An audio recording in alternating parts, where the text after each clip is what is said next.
Hey there, good listener. I have some great news. Murder Unmasked, the second book in the dog walking detective mystery series, is published and it's ready for you to pick up. It's a brand new mystery times two. I'll explain that in a second. In the 55 plus community of Diamond Glen. So why is it times two? Well, one victim is found in a composter and the other finds their demise on the dance floor. And it's all narrated by the lovable and formerly alive himself dog, Hubie, who was named after my very own dog, Hubie. I promise you a good mystery and a good time. Grab Murder Unmasked on Amazon or Barnes & Noble websites and show this here second-time author some love.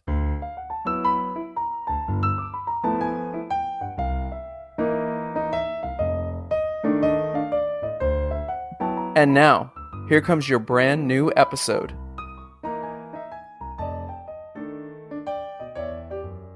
We focus on the positive, the friendly, cute personalities, the background, the stories, and how they have rehabilitated and blossomed into these fun-loving, adorable, cute animals that are friendly and curious because they didn't start out that way. Most of the animals were pretty fearful. Some of them were sick, and it took time to get them to that point.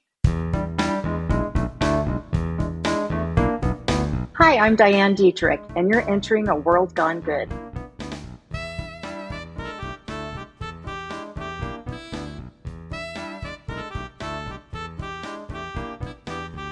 Well, hello, my name is Steve, and this is the place where we highlight everyday people making good happen each and every day. Welcome to World Gone Good.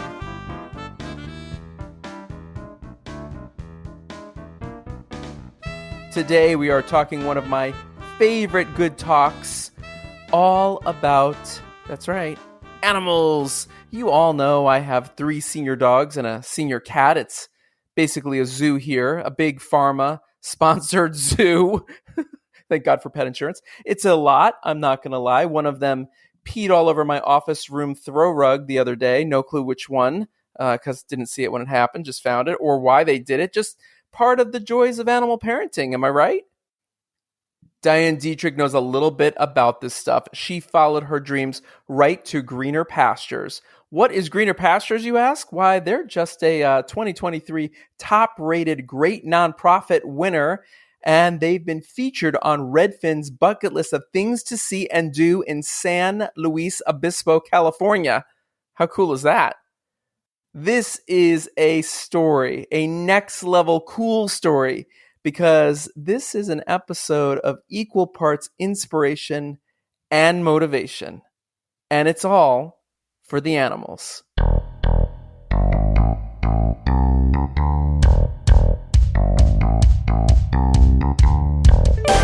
Here comes Diane Dietrich, giving her good story straight from the farm.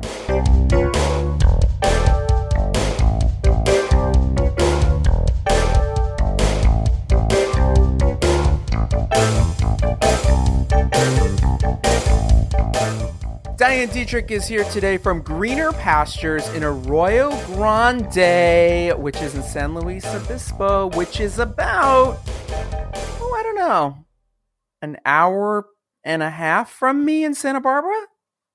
Oh, you're in Santa Barbara? Yeah, we're really close. Yeah, right? Why don't you come visit? I'm going to, because guess what? We are doing a road trip in September. We're going to go up to Pismo. We're going to go on to either Carmel or Santa Cruz, and we're coming back to stay 2 nights in San Luis Obispo. So I'll be in touch because maybe we can stop by when we're there. Please do. That'd be great. Great. Let's just wrap up the show. Good. We're done. We're done. All right, Diane, let's start here. Tell us all. I want you to tell my audience, not what you're expecting. Ready? What was your first pet that you ever had? Oh, well, my family had animals, but my own first pet was probably a cat. You know, my brother and sister were older than me, so they got the parakeets, they got the little turtles. My sister had mice, my brother had rats. We had a family dog. And by the time I was old enough, my parents were like, No, been down this road. Here's a cat. Oh, Yeah, why do boys always want rats? I don't know. It was out of control. They were multiplying and it got crazy. Right, right. I had guinea pigs. I had guinea pigs for that short time for like a year and a half. And then we got sick of cleaning out that whole that's just a monster aquarium that you have to constantly clean. It's the worst. It's work. Yeah, it's work. And they get smelly, all that. So you have had a love for animals your whole life. I have. I really have. One of my first memories, I think I was 3 or 4, and we were at a friend's house, and they had a Great Dane that I was just in love with, which the thing towered over me. So it was kind of interesting. Right. Yeah. Do you feel like there's a pull there? Do animals come to you? Interesting question. I think I have an eye open for that. Maybe they find me. Maybe it's mutual. I don't know. Interesting. Now, Yeah. have you always been in the world of animals or did you transition over? I want you to tell everybody about Greener Pastures, but I also want to know a little bit about you before Greener Pastures. Well, I always had a proclivity for art. So I studied graphic design at Cal Poly and got a degree. And then I did that for a while. And then I ended up working for an airline in their marketing department doing graphics and decided that wasn't for me. So before I quit, I got some good deals on traveling to Africa. So I spent 6 months there. Wow. Where talk about animals, my gosh, elephants, giraffes, zebra. It was heaven. It was heaven. So then I come home and, I don't want to sit behind a desk all day. And a friend of mine was a massage therapist. And I thought, well, that sounds good. I can make my own hours and whatnot. So I did that. And I did that for almost 27 years or so. And I decided, there's a lot of animals out there that need help. And I had been rescuing animals out of my home. And so more and more, I was hearing about farm animals. And I thought, maybe I can make a difference here. There's so many great, great organizations that help dogs and cats, but there's not that many that help farm animals. And they're abused and they're neglected and they're abandoned. And so I started taking them into my house. And, that's not really good for neighborly, relations. Right. So, Right. yeah, I decided, okay, if I'm going to do this, I have to find a location. And that's how it all started. You were living in Arroyo Grande when this all happened? No, I Or was is it Grand or Grande? Grande. Grande. Got it. Grande. Okay. Okay. I was in San Luis at the time. Oh, okay. And so my fiance and I were looking for a place where we could have this together. And the only barn we could find was in Santa Ynez. So we lived there for a year and a half. It was a rental, and the gal decided to sell it. So we scrambled in the peak of COVID and found this beautiful barn here in Arroyo Grande. Wow. Okay, take us back for a second here. So you rented a farm and you bring all these animals to it. How many animals were at that rental farm? About 36. Jeez, Lou. Oh my God. Okay. That was a Wow. lot. It was a lot. And Yeah. how many days did you have to find a new place? Did she give you a month or two, or he? We were scrambling, like I said. I would say we had 2 months, and we searched from Goleta to Paso Robles. And the peak of COVID, there wasn't a lot available. Right. So we were just really grateful that we found this place, and it worked out super well. I mean, we have the best volunteers. We're close to civilization. We're not so remote. And it's just worked out really well. Let's talk about the name Greener Pastures. Why that name? Doesn't it kind of sum it all up? Greener Pastures Farm Sanctuary. Well, these animals need their greener pastures, especially if they've been abused or neglected, right? So it just seemed like a fit from the start. Did it come to you? Did somebody suggest it? No, it came to me. And I should have registered it or something because there's been a couple of other greener pastures pop up. No, that's good. If somebody screws up and gives you a donation that meant to somebody in Milwaukee, even better. As long as it goes that direction and not the other. Let's talk about the farm itself. What was the first animal that got you started? And then I've looked on the website. It's a true zoo going on over there. We've got a lot, don't we? Yeah. Mm-hmm. A lot of choices. A lot of choices. Yeah. I think the first one was a group of hens I got from a factory farm. And I don't know how familiar you are with factory farms, but it's not a good life.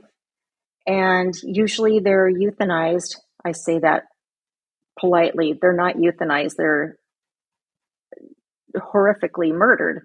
And at about 2 or 3 years of age, because they think they're past their prime egg laying.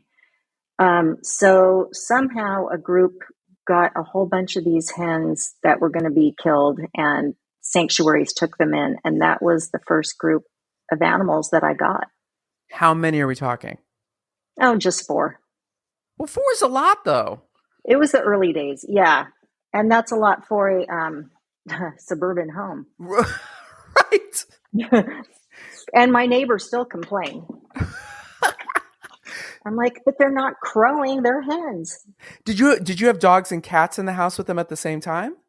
Yeah, I had, at the time I had 3 dogs, 2 cats, a rabbit, a couple of hedgehogs, some canaries. And was it a free-for-all, or did we have to separate everybody? No. The chickens stayed outside, and the dogs and cats were indoor, outdoor. Bunny was inside. Canaries were inside. Hedgehogs were inside. Now, when you found this location that is your location now, you went and saw it, was it that moment of yes? Like an immediate yes, or was it like, oh, we got work to do? Or yes, but we got work to do? It was an immediate yes, because it came with a great house. It's all fairly new, so we knew we wouldn't have to do a lot of repairs, but it had the beautiful barn. It had running water in the barn. Our last place didn't have that. It had 6 stalls. It had all the fencing. So it was ideal. I feel like we got really lucky. Now, what is your goal with Greener Pastures? Our goal has always been to try and educate people about farm animals. You know, most of us can relate to our dogs and cats at home. But most people kind of put farm animals in a separate category. But they're just as loving and loyal as dogs and cats and other companion animals. People have a hard time. They don't want to be hit over the head with a vegan hammer saying, stop eating meat, stop eating eggs. But we feel like if they get to know these animals, maybe they'll make the connection. Maybe they'll be inspired to look into where their food comes from and how these animals are being treated, and ask themselves if they're okay with consuming those products that are, fear filled when they die. But we focus on the positive, the friendly, cute personalities, the background, the stories, and how they have rehabilitated and blossomed into these fun-loving, adorable, cute animals that are friendly and curious, because they didn't start out that way. Most of the animals were pretty fearful. Some of them were sick, and it took time to get them to that point. Well, you're in safe hands here because you're talking to a vegan, 10 years, and you're also in safe hands with... Good job. Oh, thank you so much. And you're in safe hands because we've had everybody from Ellie Lax from the Gentle Barn to Kathy Freston, New York. Kathy Preston, New York Times bestselling author, who's all vegan. So we get it. When I went to the Gentle Barn, and she gives a speech there, the last thing she says is the number one thing you can do for animals is to go vegan. Yeah. And it was great. It's always so interesting to me because watching a crowd, there's like a third of the crowd that's nodding in agreement, a third of the crowd that's unsure of themselves, and a third of the crowd that immediately folds their arms like, I'm not giving up my cheeseburger. Exactly. Yeah. It's so interesting. But it is something about making a connection because it is important to know, like Hazel, who's dead asleep next to me, I've had this dog 14 years. I can't imagine putting her in a situation that, like you just said, that would be so fear-based and frightening to her right before she's used as food. I can't even fathom that. So I don't have a problem looking at all animals that way. And I also, without harping too much to my lovely audience who's heard me say this before, it's the number one thing we can do to repair the planet. That's right. And get healthy ourselves. Oh, come on now. I'm 54 years old. You should see me. My skin is flawless, people. I talk about it all the time. I have friends all the time and I'm not bragging, but I got friends who are like, you don't age. I'm like, I'm vegan and I use serious skincare from Jennifer Stallone off of QVC.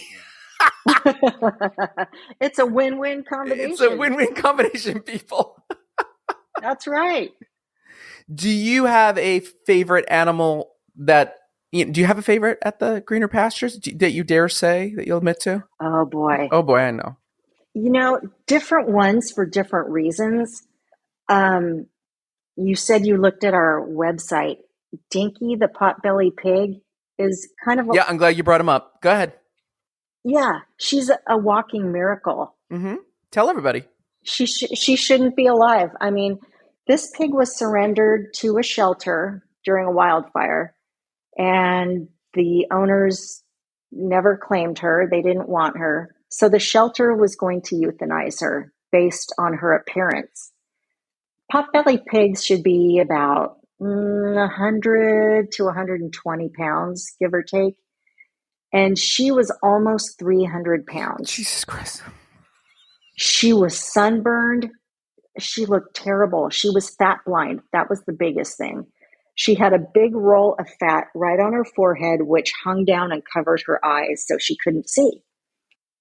So they were going to euthanize her, and someone contacted us and said, can you please take this pig? They're going to put her down, and she could live a long, healthy life if someone did right by her. So we said we would, and then that pig arrived, and I thought, what have we gotten ourselves into? She was a mess and terrified and didn't know where she was, So we just started feeding her what potbelly pigs are supposed to eat. And over the course of about a year and a half, she went from about 270 to about 110. And she still couldn't see, unfortunately, because of the big fat roll. Didn't quite go away.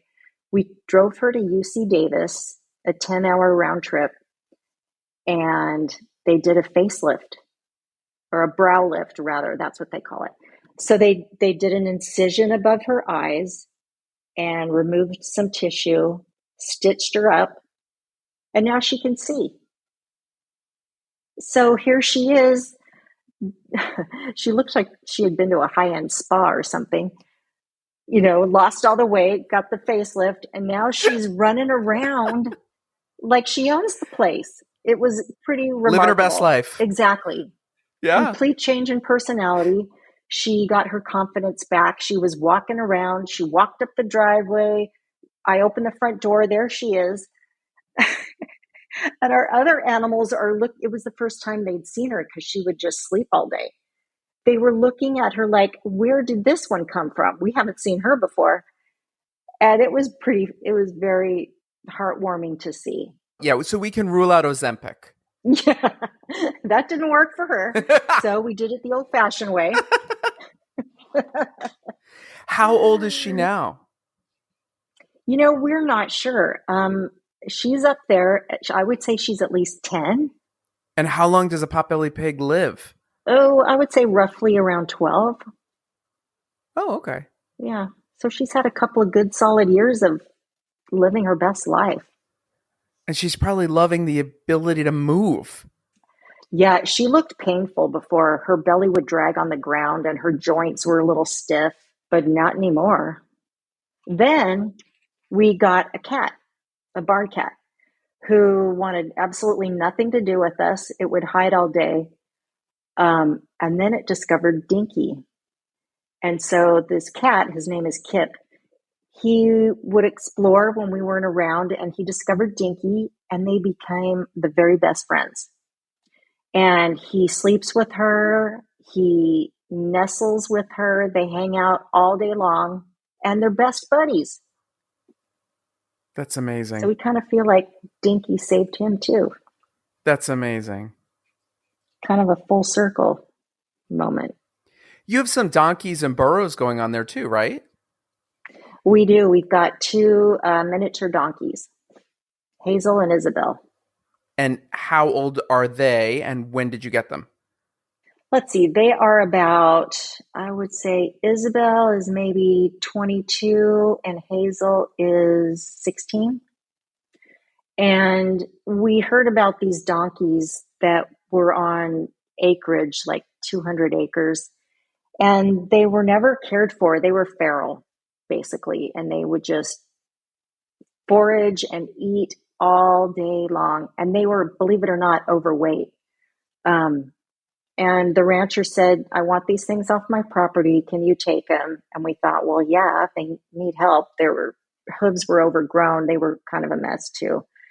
So we brought them in and took good care of them, gave them the proper diet. Once again, they lost weight. We dewormed them. We gave them hoof care. We floated their teeth. Within, I don't know, 2 weeks or so, they were letting us brush them and put halters on them. We were walking them around, taking them for walks. And again, they completely blossomed into these sweet, beautiful animals. And we see their quirky little personalities and likes and dislikes. It's really amazing to see the turnaround. Are you running a rescue farm or a fat farm? I know it's kind of sounding like a fat farm.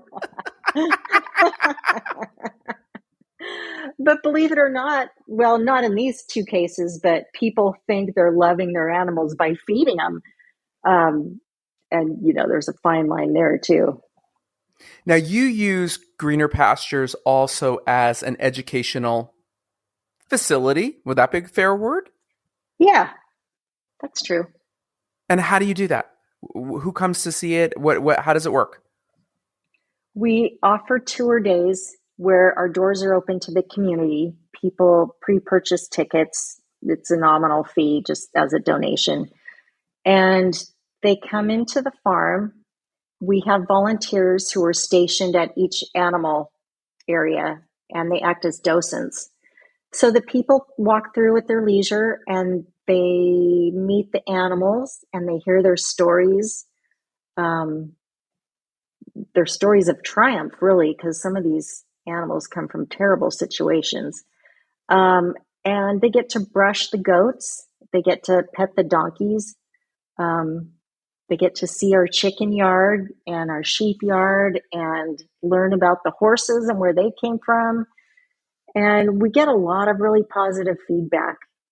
It's really a pleasure to be able to tell people in an age appropriate manner the stories of these animals.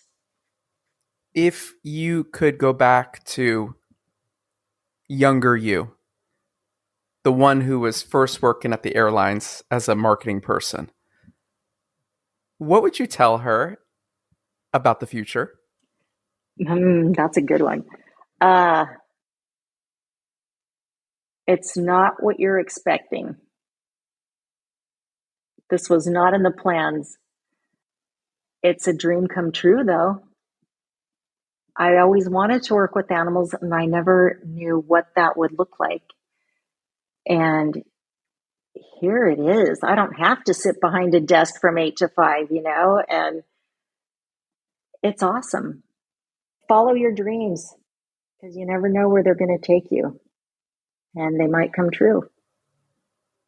A question we get on here, especially with rescues, right, is this. There's two questions. I'll give you the first one. Don't laugh. When you and your significant other want to go take a vacation, because you deserve one, what happens at the farm? Who takes over at the farm? It's not easy, let me tell you. Right. We are so lucky to have an awesome ranch sitter. And she is so good, she books up a year in advance. So we grab her for a few days here and a few days there, a year ahead. And as the time approaches, we we do what we can to go somewhere good. But we're on the phone every day. She sends us pictures, and our volunteers still show up every day and help with the cleaning and the feeding and the maintenance. And so that's the only reason we can get away, because we have such awesome help. And the B thing that goes with this is you obviously need donations. You obviously need support, because if you don't have that, what happens to all these animals, right? That's exactly right. We're a nonprofit 501c3, so it's all donations. We don't take a salary. 100% of all the money, all the donations, all the fundraising goes right back to the animals. It pays for their food. It pays for their medical, hoof trimming, worming, supplies. And that has gotten really expensive. You know, a bale of hay used to cost us around $20. Now it's $40. It's gotten really difficult. So now more than ever, we really need those donations. I spoke to Denise Montrose at the Tennessee Cow Rescue, Sama Farms. I've spoken to her a few times. She's a friend now because of this podcast. She told the exact same thing you said about a bale of hay and how much has gone up, and how difficult it is for, in the simplest of ways, because that is going to only last you a day or two or three, depending on, right, how many animals you have. Exactly. That's right. So it's tricky. I mean, we used to buy shavings. We use wood shavings for bedding. It's absorbent. And when we first started purchasing those, they were maybe $3. Now they're $9. And we go through it so fast. And we don't get discounts. Our vet doesn't give us discounts. Our farm stores don't give us discounts. Everybody's just trying to survive themselves, Where do you see Greener Pastures going in the future? Well, a lot of farm sanctuaries have a difficult time keeping their doors open. People retire, people lose their land. I see some really sad stories on social media. But for us, I hope to see us expanding. We're kind of a small farm sanctuary, and in a way that's been really nice. But we can't take in every animal situation. We get calls from people, I'm moving and I can't take this animal. Well, sorry, we're not an animal shelter. We take in animals whose lives are in danger. So it would be nice to be able to accept more of those emergency animals that need help right now. It would be really nice to be able to hire staff, so it's not just my fiance and myself. Baby steps. We're not going to get in over our heads, so we'll just see what time does.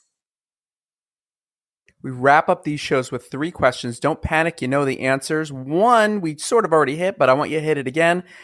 Where do people find you? How do they support you? You can find us online. Our website is greenerpasturessanctuary.org. We're on social media. We're on Facebook, TikTok, and Instagram. And there's a little yellow donate button on our website, so you can donate through that.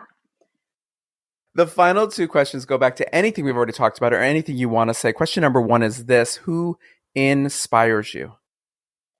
Oh boy. Ellie Lax from the Gentle Barn was probably my first real inspiration. She did it on her own, on a shoestring. And look at her now. My gosh, they've exploded and they're doing great and they're spreading the word. And it's just really impressive. It's kind of like brought farm animal sanctuaries and veganism to the forefront. The final question is not a question. It is a statement to finish. You can finish it any way you like. It doesn't have to be about animals. It can be about anything you want. It goes like this. Tell me something good. Animals are good. Animals are loving. They're affectionate. They're sweet. They're great therapy. And they need our love too. These are our wild brothers and sisters, and we need to be their voice.